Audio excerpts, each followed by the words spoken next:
Why, hello and good evening to you there, Internet. Welcome to Vorpal Tales, and this is the first episode of Space Lord's Awesome Adventures. I'm your host and game master, Sean, aka Space Lord Pajamas on the Internet.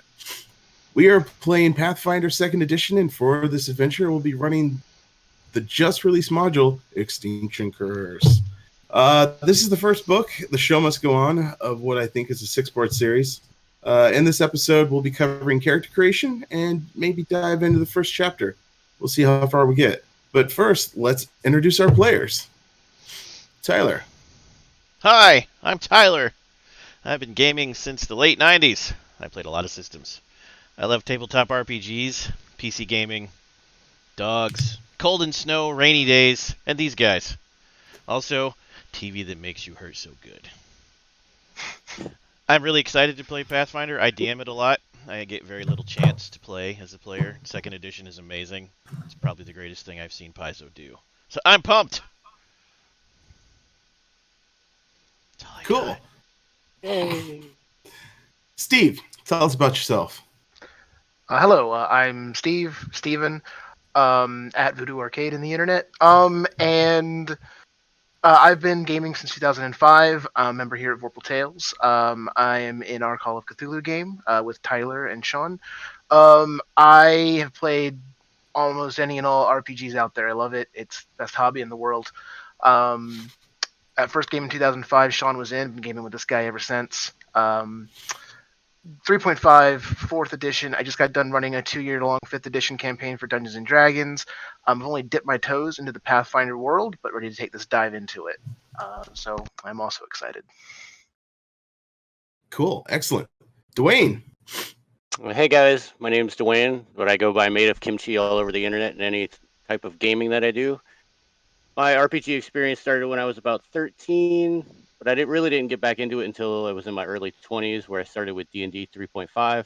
This will only be my 2nd Pathfinder game ever, so I'm really excited to be into that. I love playing with these fine gentlemen.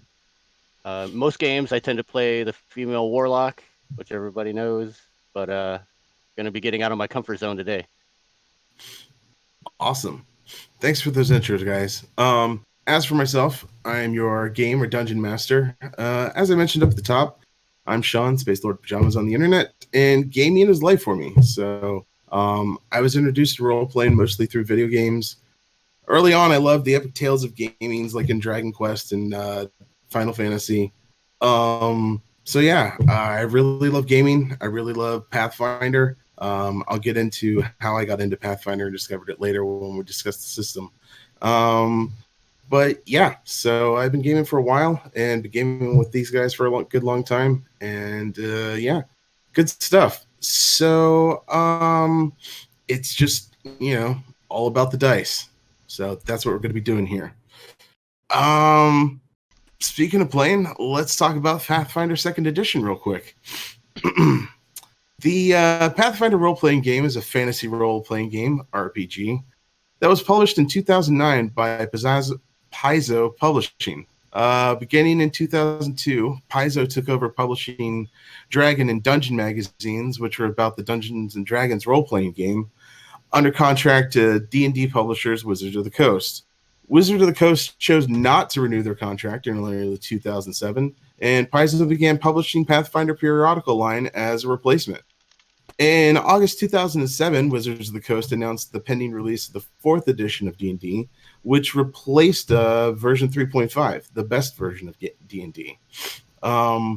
Many of the staff at Paizo were concerned about the more restrictive game system license the 4th edition was being released under. So instead of continuing to support D&D, Paizo released the standalone Pathfinder role-playing game as a modified version of 3.5 under the open game license and using the older version. Announced in 2008, Pathfinder was designed over the course of a year using an open playtest model where players can try the system and post their feedback to Paizo's website, which I've done, and it's really awesome. They really listen to their players. Paizo announced the 2nd edition for Pathfinder in 2018, which is what we're going to be playing. And like the 1st edition, it made use of the open playtest to refine various mechanics of gameplay. So I remember Steve and I had been playing a few games of 4th edition and just did not like it at all. And we weren't playing much at the time because just location and everything, but I was trying to find an alternative, and there had to be something out there that was better. And I think this was around the time that we stumbled on Savage Worlds as well, and that just sort of became our default gaming system within our circle. But I really got into Pathfinder when I discovered it and kept trying to champion it because of its roots in 3.5. And Steve's like, no, that's stupid. Change is better. But I just have a love for 3.5 because I think it was just the first real system that I got into with steady epic games, but it sustained for so long. I think there was something really key there. Pathfinder 2 second edition has shaken off those 3.5 roots and basically taken it to the next level. And the biggest changes are in character creations. So let's get into that. While most systems talk about races and races, Pathfinder 2nd Edition throws a different spin on this with what they call ancestries. They also have really honed into the classes, making a lot of the features and abilities very specific to the various classes in the game. Let's find out how all this works by diving into a bit of character creation with our team here. So, players, let's introduce your characters. Tyler, tell us about your character. Well, my character, his name is Remus Marescu. He is from the immortal principality of Ustalav, which is a fog-shrouded nation of countless horrors and a once proud realm that suffered under the clawed hands of the Whispering Tyrant for centuries. When Lastwall fell, our family fled into Ustalav and settled in the Hungry Mountains, in Versex in the Zoivoda region. We lived in the town called Ilmarsh, which is a strange insular community on the coast of Avalon Bay, whose fishermen inhabitants are argumentative, strange-looking and known to communicate with strange shadows in the bay, no connection to anything. Here I met strange and fascinating people with dark knowledge that enthralled me. I do not often speak of why I left Ilmarsh, or of the strange fate of the town. I eventually made my way across Valerian until I ended up with the Celestial Menagerie, where I found common cause with these fine fellows, and we decided to escape that vile place and try our luck with a new circus. I earned coin for the circus as a seer of mystic knowledge and put on a magic show to amaze and dazzle the masses. I delight crowds by reading minds, telling futures, contacting spirits, and putting on dazzling displays of minor magic. I'm imprecise when it comes to my age, but appear to be somewhere in my early 30s as far as humans go. I'm a half-breed, with slightly pointed ears, dark hair, very neat beard, just over 6 feet tall, thin and devilishly good-looking. Even though there's something odd about me you can't quite place. I wear a strange religious symbol around my neck that I call the Elder Sign. I'm always kind of distracted. Sometimes I speak to things only I can hear, and I'm obsessed with secrets of magic and things man was not meant to know. I believe in freedom and choice above all else, and strongly chafe against law and order. As in my experience in Lastwall, that inevitably leads to evil. I love a little chaos, but I'm also a bit-eyed, often talking about the void and how in the end we exist in an uncaring cosmos and we will all be but dirt. Done. But dirt. All right. So, Steve, why don't you tell us about your character? Yeah, I guess I can do that. Alright. My name's Bruno. Hobgoblin, obviously. Obviously. Family was just this, like, strict military family, like all hobgoblins are, but man, that ain't just for me, you know? I had to get out of there. Had to get out of there and live my life, be free, man. It's all about being free and out there and living all you can, man. I'm like 13 now. I know exactly what's up. I know the world, okay? So, ran off. You start drilling real early as a hobgoblin, so I knew how to, like, do some stuff. Anyway, now, I'm a juggler now for the circus, because, that's just where you can be the most free. You travel around, do some tricks, you take some people's money, but you live your life the way you want to, man. And that's just it, man. Stick it to the man. All right, Dwayne, why don't you tell us about your character? Exciting playing with Steve Queen. So I will be playing the 158-year-old male sensate gnome, Mitch Blarn Fulna. He will be the butcher in the circus, which is not the actual butcher, but someone who sells foods and drink. My hair is slicked back. I have a weather-beaten face with a short mustache, no doubt from the concoctions failing in my face. I stand actually fairly short for a gnome, only 114 centimeters, about 3'8". Regular build. I have many unfinished tattoos on my body, probably just because I ran out of coin. I'm often loquacious about alchemy, and I'm a slight drunkard. I am chivalrous and paranoid when I think people are trying to steal my work. My origins are a little bit obscured. I don't know exactly where I was born, but I did grow up in Piers End. I was taken care of by my uncle under my parents' mysterious death, probably having to do something with the wealth to the south. My uncle served under Mistress Nimia Ruan, so I kind of had a little bit of a regent nobility upbringing, if you will. My uncle served her, so I kind of got some good things. I was kidnapped, surprisingly. They thought that I would be worth something to the mistress, but sadly I was not, and had to escape on my own. And while I was trying to escape, I realized that my shortcomings in stature required me to get into alchemy and find ways to buff up my skills, since I had no physical strength. Not long after that, I said enough was enough. I need to get out of this place, and headed to the isle to the north and joined up with the menagerie, which I did not like. And that's where I met these fine fellows. Cool. Awesome. So real quick, I think in all of that, I forgot to mention, barbarian. Got some rage issues, wants to live his life. Yes. All right. Live their life. Yeah, I am a cleric with sorcerer archetype. Awesome. So why don't we start looking at how we do character creation? Who wants to go first? I'll do it. Cool. Gonna roll some ability scores? Is that what you want me to do? Yeah. Alright, I'll totally do that. I'm totally not stalling because I forgot to put the macro up. Hold on. I'm gonna drop it over here for you guys too.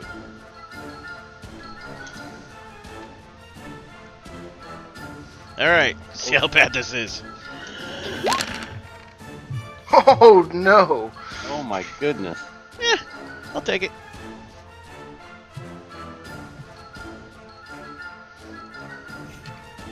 Okay. A lot of numbers there. Do you want me to assign them, or do you want everybody to roll, and then we'll go and do individual assignations?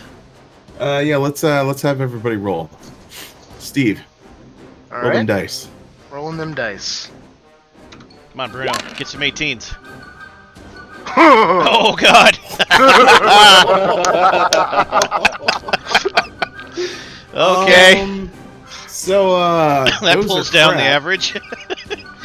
Yeah. I'll take them. I'm taking them. You got to run You with gonna those. roll with it? Let's roll with it. Nice. Come on, let's do it. All right, cool. I've never seen a barbarian with a strength of 12. It won't be when he's done. No. Hopefully. All right, Dwayne, do better. Don't do worse. Yeah, there we go. Those are good. Hey, oh, that's lots of 8s. There's a lot of That 8s. is a lot of 8s. Oh, man. But you know what? It's not. It's not a lot of 8s to 9. So you know. Yikes. This is where we can bring up one of the good, cool things about Pathfinder 2nd Edition, that by the time you get to high level, none of these are going to be that low anyways, because Pathfinder loves to give you boosts. It does. So I don't know. You want to let them Pathfinder's keep it, or very, you're going to make them reroll? No, I'm keeping them. No. They are brave we're all souls. keeping. Yeah. All I right. am keeping it. It makes it all the more interesting. Yeah. Yeah. So, as the people at home can see, and Sean, you can follow along with my sheet. I get it with roll 20. I already put in my ability scores placeholders for my bonuses went that I assigned. I get +2 to my wisdom for being cleric. I get +2 to any 2 ability scores for being a half-elf base. No negative ability score modifier, because only 2 positive. And then my background is Last Wall Survivor, which gives me a +2 to either intelligence or wisdom, and +2 to one thing of my choice. So the placeholders I have in here were just so I would remember what they were, but I may move them around now that I can see my numbers. So let's find out.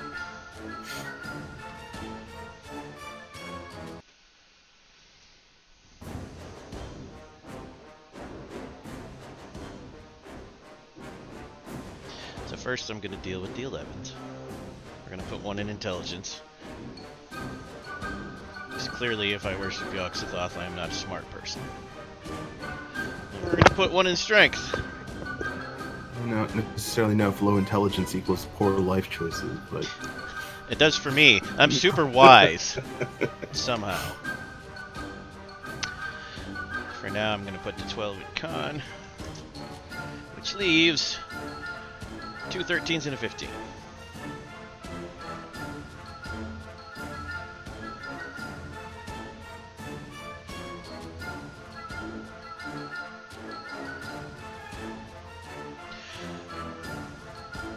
So we'll put a 13 in charisma.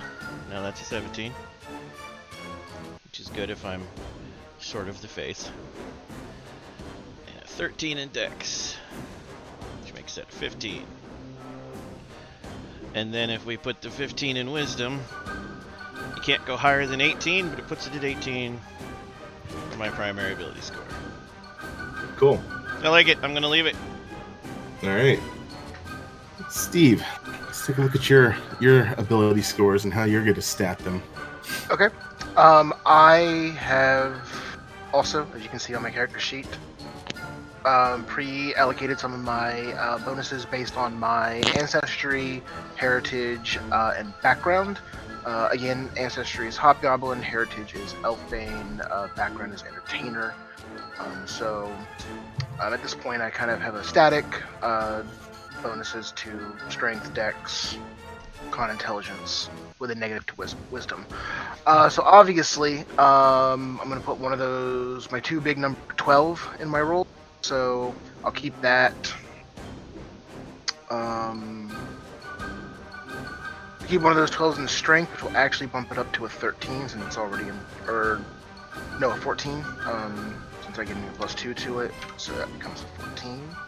+2 comes from your class? From my class. Yeah. So in Pathfinder, for anyone watching who. Your class, whatever your primary ability is going to give you a bonus to kind of help you fill in your roll. So with barbarians, hitting things is their primary roll. I'm going to go ahead and get a +2 for that. So that 12 becomes a 14. I bumped a ton of stuff into Dex, so I think I'm going to go ahead and basically put a 10 into that Dex just to keep that at 16, since that's a pretty good score for me, so that's going to stay 16. And then I want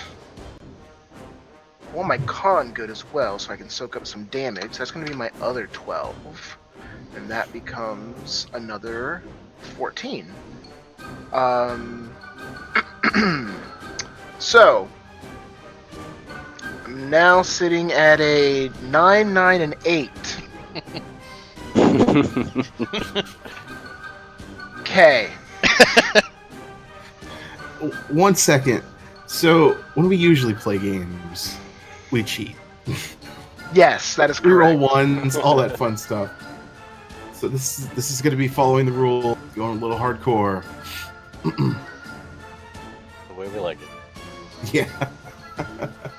We can point out to the people watching, it's still better than Pathfinder default, which just gives you 10s and everything, and you only get your modifiers that you got for your ancestry, class, and background. That would be better for me. That's fair.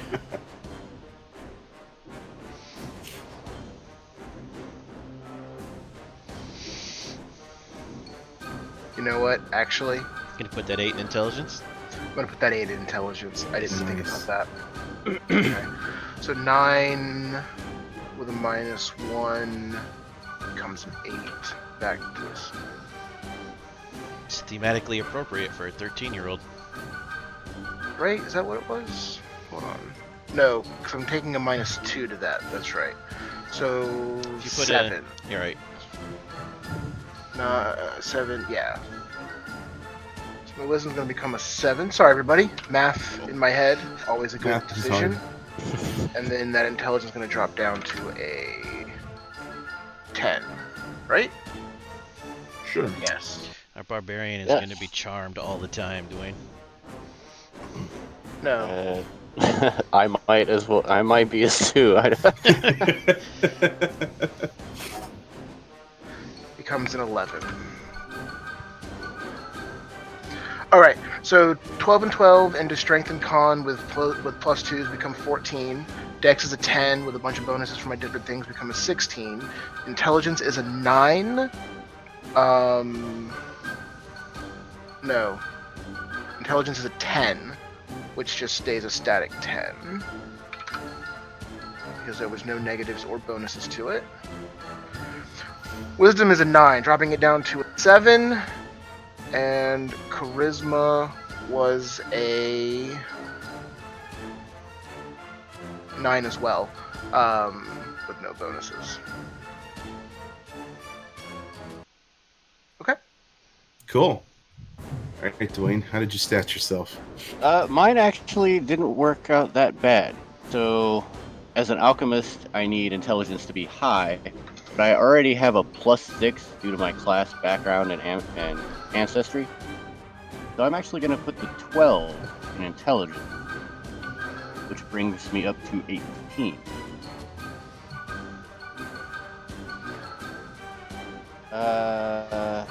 So I can still use the 17 and the 14 in other areas to not make me so squishy.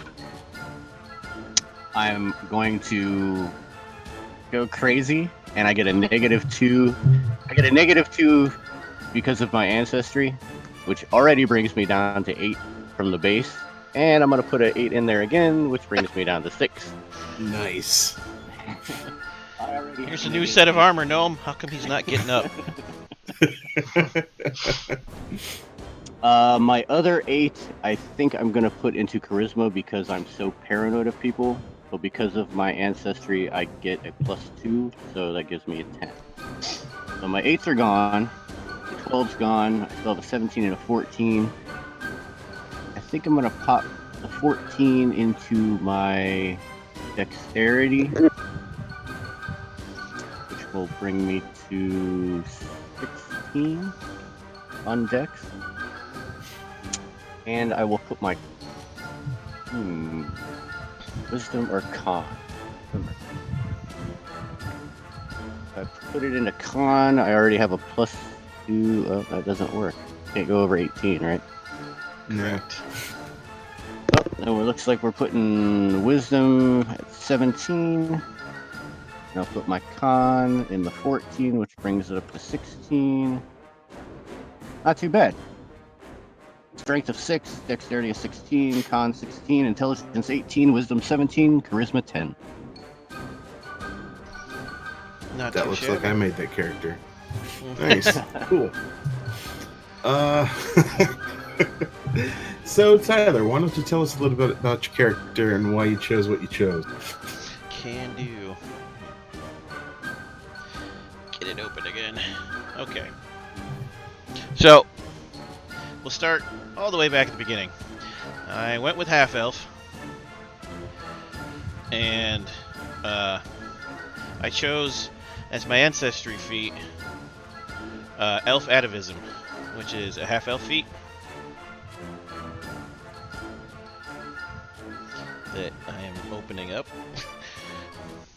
Basically, what it boils down to is I can pick the heritage ability of my elven side, as long as the DM approves it, which in this case, well, my elven parent was very, very old, an ancient elf, and taught me many of the skills that he had, or she, when they were young, which means I was able to pick up the ancient elf heritage. Ancient elf heritage allows you to pick up an archetype at level 1.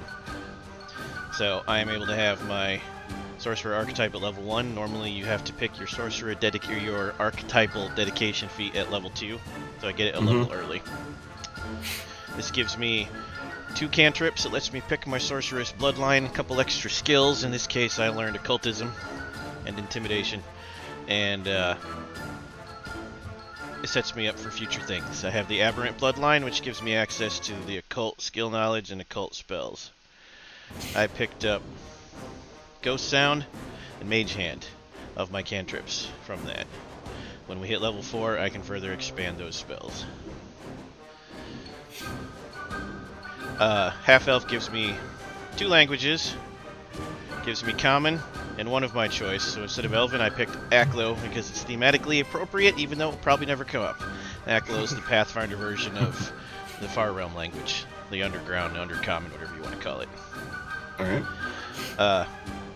I also get a speed of 25, 8 hit points for Ancestry, and my sexy features. And now your character is a little unique because there is no such thing as multi-class, but you are technically a multi-class character, right? Correct. Archetypes replace multi-class in Pathfinder 2nd Edition. Instead of a whole new class, you purchase feats every even level. And once you take an archetype, you must purchase 2 archetype feats before you can take another one. So in my case, at level 4 and 6 and 8, I can either take a class feat or I can take a sorcerer archetype feat. I have to choose. The first one in my case gives you a foundation and a little bit of magic, and then as you go along you can get sorcerer feats, advanced sorcerer magic, sorcerer bloodline powers, all kind of stuff. Cool. My main class is Cleric. From the Cleric I get 8 hit points. I am trained in Fortitude and Reflex and an expert in Willpower. I am trained in Perception. And I get my class DC, which sets the difficulty class for most things you have to resist when I do stuff. I am untrained in all armor, but I am trained in unarmored. And now training is like proficiency, like say in a 5th edition or something like that, right? Right. If you're trained, you get a bonus, and then you also get a proficiency bonus. Proficiency bonus is always equal to your level, and your training bonus depends on the stage of your training. So when you're trained, it's 2+ level. When you're an expert, it's 4+ level. When you're a master, it's 6+ level, and when you're legendary, it's 8+ level. So at level 1, train gives you a +3 boost to whatever that thing is. Cool. I'm also trained in simple weapons. Cool. The clerics, unlike other versions of this game, are not automatically martial. You have to choose what is called a doctrine. You can either be a war priest or a cloistered cleric. You can focus on spellcasting or you can focus on fighting. Mine focuses on spellcasting. What that does for me is it allows me to go deeper into the domain I chose from my chosen deity. You pick your deities with the Gods and Magic expansion that recently came out. Most of them have 4 domains. You pick one, it gives you spells at 1st level, 5th level, and I forget the other level that you just automatically get to know. And if you take Cloistered Cleric, you also get focus spells, which use a separate pool from your spell slots. You have focus points, you burn it to cast the spell, and then you have to take a 10-minute rest to regain the focus point. So I get access to the 2 focus spells of my domain for being a Cloistered Cleric. As I advance, I'll also get other things that are not militant based. I'll be better at spellcasting and worse at fighting. Cool. My focus spell is Empty Inside, because I chose Void of my deity's domain. The deity I chose is Yog-Sothoth from the Gods and Magic book, Pathfinder 2nd Edition. Empty Would you Inside. like to explain? Explain Yog-Sothoth? By all in means. 4 sentences or less, without going into a Wikipedia. Actually, I'll pop it up and people can read it too. It's a Lovecraftian entity. I'm sure anyone who heard the name knows that. From the writings of H.P.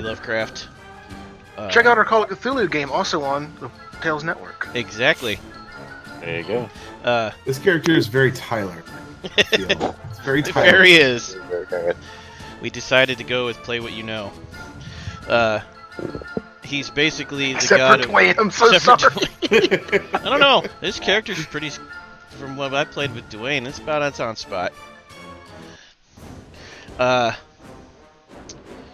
So of all of the Lovecraft entities, 4 of them exist in Pathfinder as entities that you can worship. Of those 4, only Yog-Sothoth can be done in a game where you're not evil. Azathoth you kind of can, but you got to be really random, and I didn't want to do that either. This character is chaotic neutral in the sense of Pathfinder, not D&D. I believe in freedom over everything, and I prefer good over evil generally because good is better for me. It's a nicer world to live in, and it's easier for me to take advantage of good people. But also, evil is bad in general to the world. So I'm neutral in that aspect, but I have good leanings. But I will always choose chaos over all else. Yog-Sothoth, basically, for those of you who play clerics, they have the advantage of having very few dogmas and no anathemas. There is no anathema for worshipping a great old one. Everything is allowed. And the only dogmas for Yog-Sothoth are do everything you can to open gates and portals to other places. And the one that's not going to come up much in this game, which is probably good, which is always try to curse or mutate babies in the womb. Nice. Sorry, what was that last one? Curse or mutate babies in the womb. That one's probably not going to come up a lot, so, you know. Perfect. Yikes. Good stuff. So it specifically says in the book, so people don't worry that we're playing evil here, that some sects describe him as an ambivalent figure who is a guardian of cosmic secrets who makes them accessible to those who are willing to dare to ask for them. He reveals the true nature of the universe, which is a thing that cannot be unseen once it is seen. And that is the aspect my character worships man. Man was not meant to know these things. Not, let's bring him into the world and destroy everything. I believe that everything returns to nihilism, but I'm in no hurry to get us there. Cool. I have divine spellcasting, which means I cast spells from the divine spell list. Pathfinder 2nd edition divides all spells into 4 categories: occult, arcane, divine, and primal. Mine are divine. Clerics, depending on their deity, get a base number of spells per day that they can cast and prepare, which for me is 5 cantrips and 2 first level spells every rest period. Clerics also get a bonus reserve of spells they can cast that are either heal spells or harm spells only, depending on their god. In my case, they're harm. I'm a DPS cleric. That font of harming for me is the number of harm spells I can cast in addition to all my other spells, equal to 1 plus charisma modifier, which is 4. Other cantrips I chose to have prepared most of the time are Forbidding Ward to protect us, Divine Lance, which is an attack cantrip, Detect Magic, Stabilize, which is prevent people from dying, Chill Touch, which hurts people and undead, and then for first level, Heal, Harm, Fear, and Fleet Step, which comes from Yog-Sothoth. Portal's moving fast. Skill-wise, the skills that I have trained from all sources are Deception, Diplomacy, and Intimidation as the face, Medicine as the cleric, Occultism from Sorcerer, Religion from Cleric, and my lore skill, which is Undead Lore as Last Wall Survivor. Also, as Last Wall Survivor, you get a lore skill, a regular skill, which would have been Occultism since I already have it. I was allowed to choose and ended up being Deception. And you also get a skill feat, which for me is Battle Medicine, which everyone's going to be happy we have. Cool. I'm for it. I guess if it's not too much to ask, what is Last Wall Survivor? Last Wall Survivor is a Ustalavan background. It basically means my family was a survivor when Last Wall fell. So the Lich King of Pathfinder was defeated And last wall was created as a literal wall with a shining host of paladins, champions, and clerics to watch over the tower that his corpse was interred in. His cult is freedom, and he overran last wall and destroyed it and turned it into a massive necropolis, kind of like Ravenloft. The survivors are us. So we're war veterans that are messed up with PTSD and are jaded, but we get the bonuses of knowing how to heal in war and occult knowledge because of Lich King. Awesome. I think that covers everything. In my inventory, you get 15 gold pieces to spend. I took the cleric kit and added a couple things to it. I have explorer's clothes in the form of cleric vestments, which doesn't give me any armor bonus, but I can add armor runes to them as if they were armor. 2 daggers. Dagger is the weapon of Yogg-Sothoth. A hand crossbow. 2 sets of caltrops. Adventurer's pack, which comes with all the usual goodies, rope, food, etc. A bandolier, and my holy symbol. Cool. I think that's it. All right. Very in depth. Very much, yes. Steve, tell us about your character. Yeah, so I can. I'm sorry, again, playing a barbarian, a hobgoblin, elfbane. So Question: hobgoblin. how did you come to a barbarian? Does it matter? So keep this story very short. I had originally planned to play the cleric. Until a certain player in this game whose name ends in Eiler. So Dwayne. And I have to interrupt. I have to interrupt here and say, there's someone out there watching. You know who you are. This is your fault. Good to you, Steve. He chats me at like 1 a.m. You're playing a barbarian now. I'm like, what? Like he does. And because my comfort zone is smash things in games. That's what I usually do. So you're playing a barbarian now. I just read Barbarian, it's the best. So we read it, it's awesome, so I switched to it. And that's why Tyler's a cleric and why I'm a barbarian. There. So I chose Hobgoblin Elfbane. Hobgoblin is actually in the Lost Omens character guide as one of the playable races. And they're usually from this very strict military background. That's how a Hobgoblin society is usually broken up. If you played any Pathfinder or even up into D&D, that's how Hobgoblins were always presented. So their backgrounds kind of reflect that. Also having a long history of battle with elves. So I chose the Elfbane background just because it's kind of general basic one, and I wanted my character to very early have left that society. So this is kind of what's ingrained in Hobgoblins. Basically, I get resistance to magic as an Elfbane Hobgoblin, and if any magic, I would get a temporary bonus. But if it's arcane magic specifically, which is what Hobgoblins call elf magic, arcane is elf magic. I'm going to get a little bit bigger bonus than usual. So that's what I get for my heritage and ancestry. Going into Barbarian, it's pretty straightforward. You rage, you hit things, calm down, you rage again. But for that, that's going to give me access to the rage ability. And I chose specifically what's called an instinct, because every class in Pathfinder has different paths within them that you can find. Nailed it.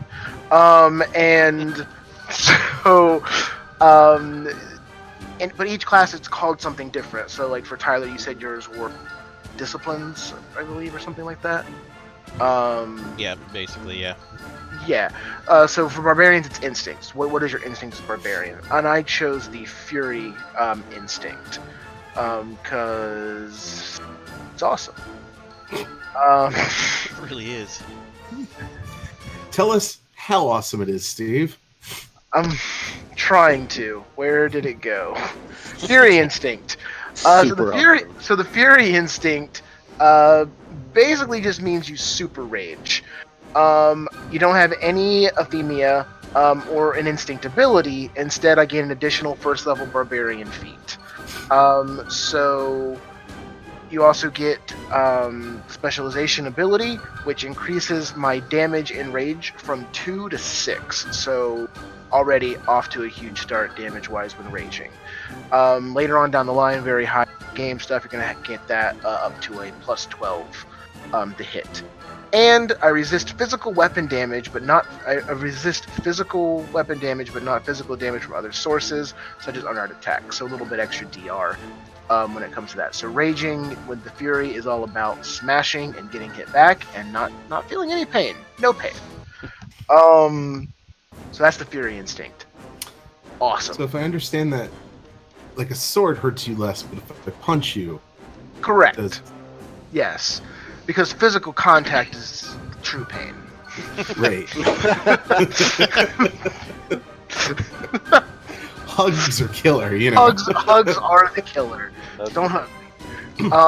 For a moody punk rock 13-year-old, oh yeah. I do have a question you for actually- you here, Steve. What Sorry? is your resistance at level 1?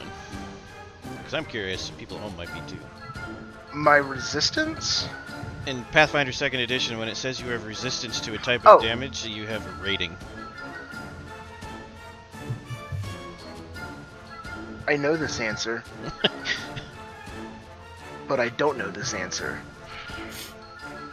Is it not just Is it not just the half damage? I actually did not even look that up now that you mention it. I'm checking right now. That I automatically had it, yeah. You reduce the amount of damage you take by limited amount to a minimum of 0. Resistance can...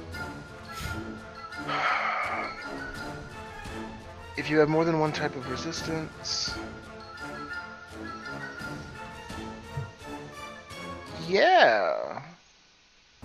It doesn't say in Barbarian specifically, and this is in fact a rating system. So your resistance is going to have a value attached to it, and that's how much you're resisting. So it's more traditional DR as opposed to resistance from 5th edition. I'll see if I can viewer. find it. You can keep going. Okay. We not only have to roleplay our characters, but we roleplay the rules as well. Correct. So that gives me that resistance. It also is going to get me a as an expert in fortitude save, trained in reflex, but also an expert in will saves, which is awesome considering what my wisdom score is. You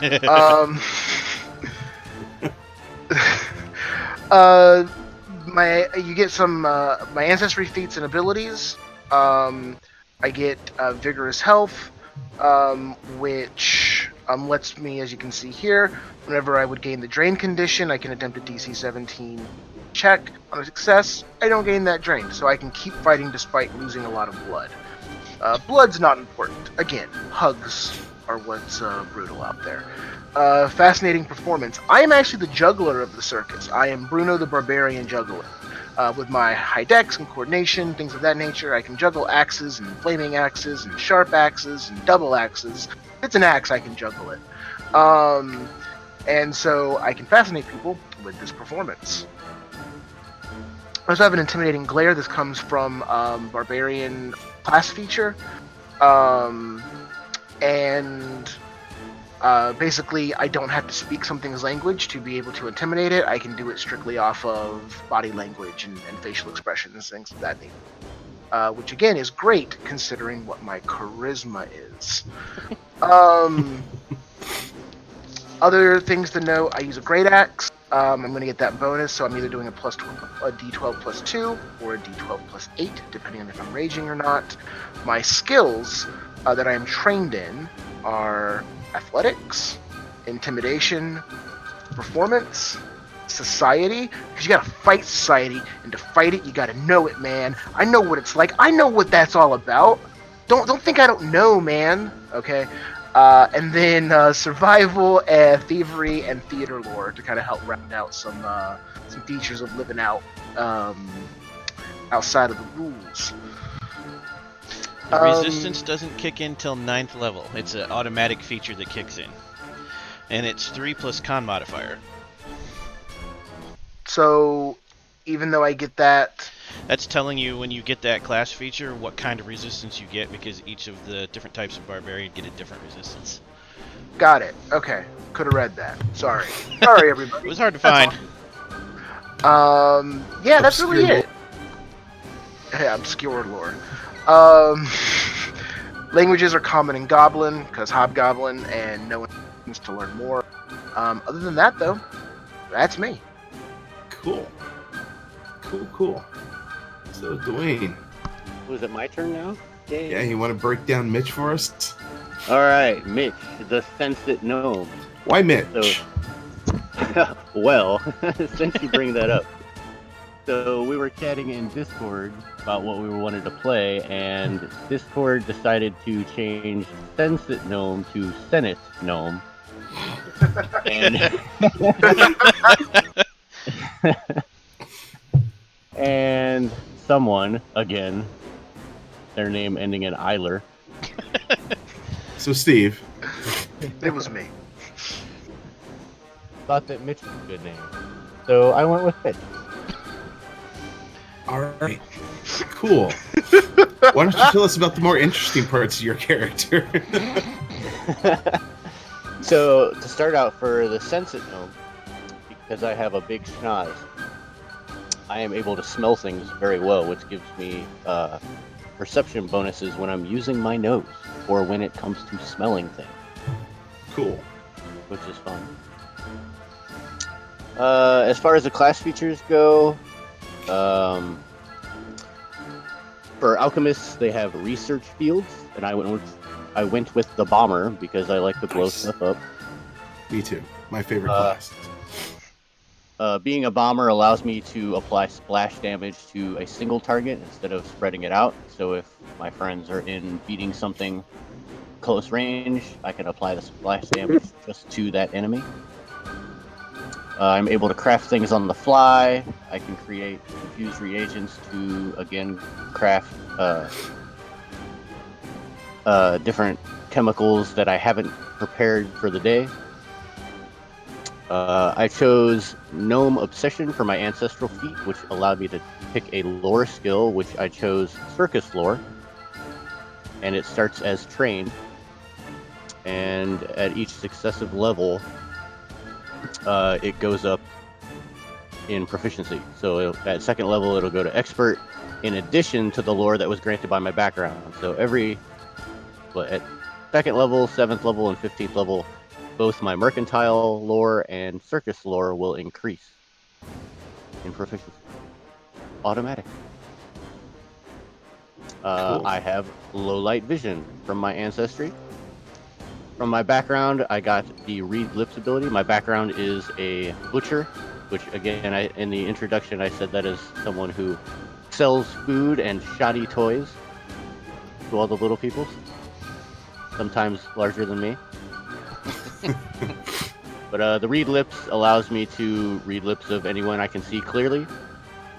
At leisure, I can do it automatically, but in encounter mode, it's a little bit more difficult. I have to use a society check to see if I can read their lips, and it puts me at some disadvantages, like I'm flat-footed and mesmerized while I'm doing it. What do I get? So at first level, as an alchemist, I get 4 different, you could call them spells. I mean, that's how I have them listed in my character sheet. There's no real place to put bombs. But I took Lesser Alchemist Fire, Lesser Tanglefoot Bag, which is kind of like, what's that spell? Tanglefoot. No, it's Entangle. Entangle. Yeah, that's it. Entangle, yeah. Minor Elixir of Life, and Lesser Smoke Stick, so that I can act like a ninja and disappear. Cool. Smoke bomb. Cool. As far as other cool stuff that I get, I am trained in crafting, I am trained in society, circus, and mercantile, trained in simple weapons, unarmed attacks, alchemical bombs. I know Gnomish, Common, Sylvan, and I still have to pick. How many more do I get? I get 4 more languages that I still have to pick. You're our language guy. Yes. Yeah. Let's see. I do have a sling, I have a dagger, I have all the accoutrements of a basic alchemist. I do have a bandolier, just like Tyler does, so it allows me to pull out my chemicals as part of the action of using them. So do you just have like vials of stuff mixed together on this bandolier, like around your chest, and you can just like? Yeah, you can store up to 8. So I can just kind of like. Awesome. I'm making it rain alchemist fire.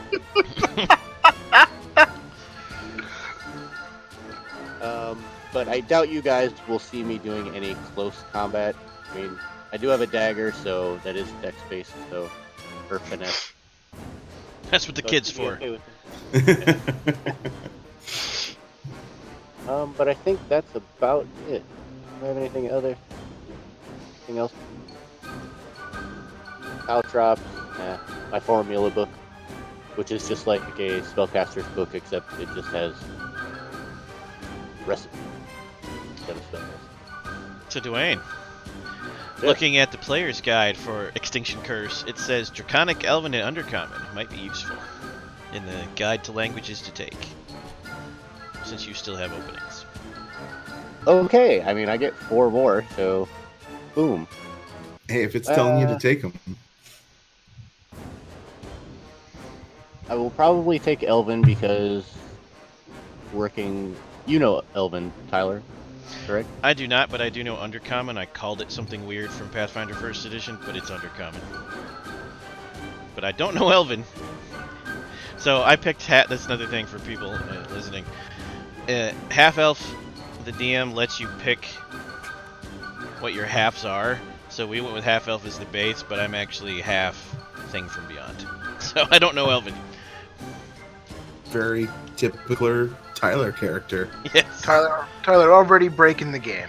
Yes. I'm an elf, but not an elf. You know. Don't worry about it. Don't worry about it. Don't worry about it. Don't worry. 20 years, yeah, but not real. Not real. All right. Well, I will add those 3, and then try to think of a 4th one. Anybody have any?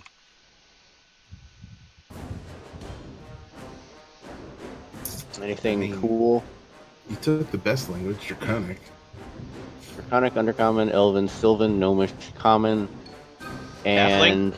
I think Goblin's a pretty dope language. You want to talk in Goblin with me? Yeah, you could talk to Steve about me. I will choose Goblin.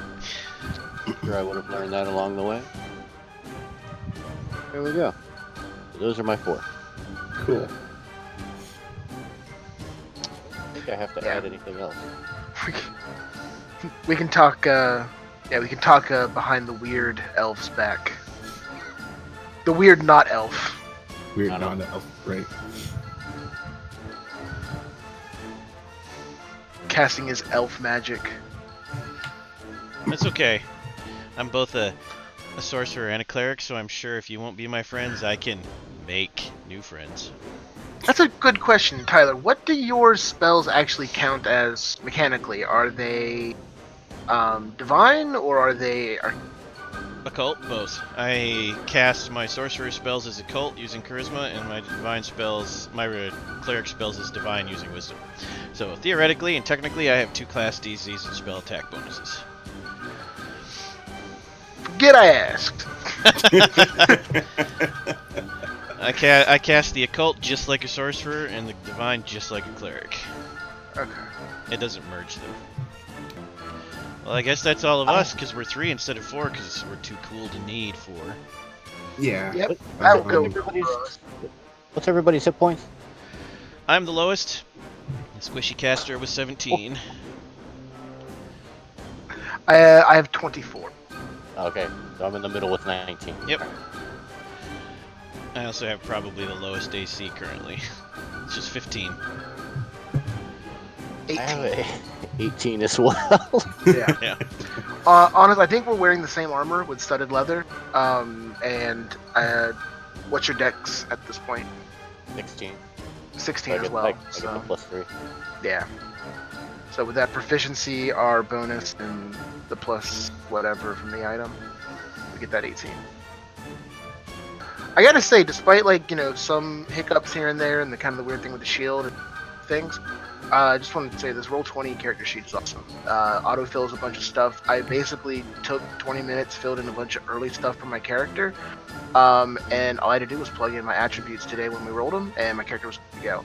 It updates everything you needed to update automatically. So, Roll20 character sheets. One thumb up. Yeah. Cool. So are all our characters set up? Everybody good? One thing we didn't discuss. Everyone gets a hero point at the beginning of every session, and Sean can add more as he sees fit. Hero points can do one of two things.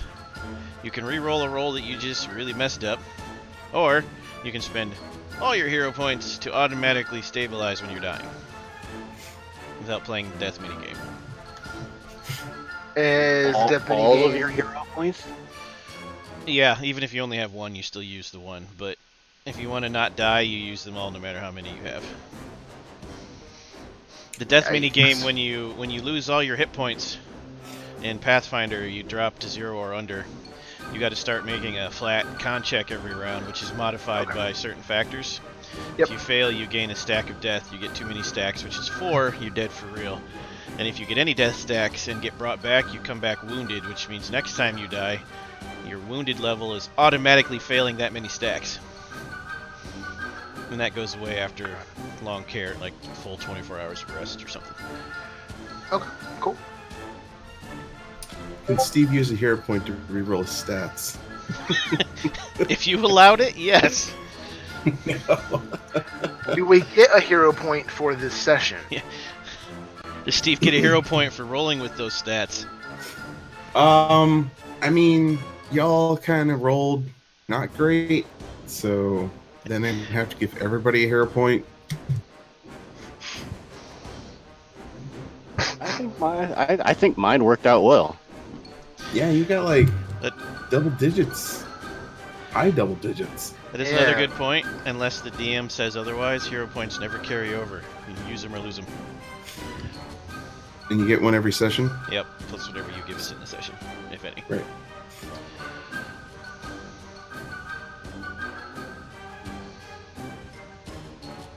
Yeah, I guess that's it. Okay, so now that all our characters are statted up, again. But that'll be next time on Space Lord's Awesome Adventures when we dive into module and also find out about Steve's epic hatred for mayonnaise. Yeah, so slap that like and subscribe, and we'll see you next time on Vorpal Tales Present Space Lord's Epic Adventures. Bye.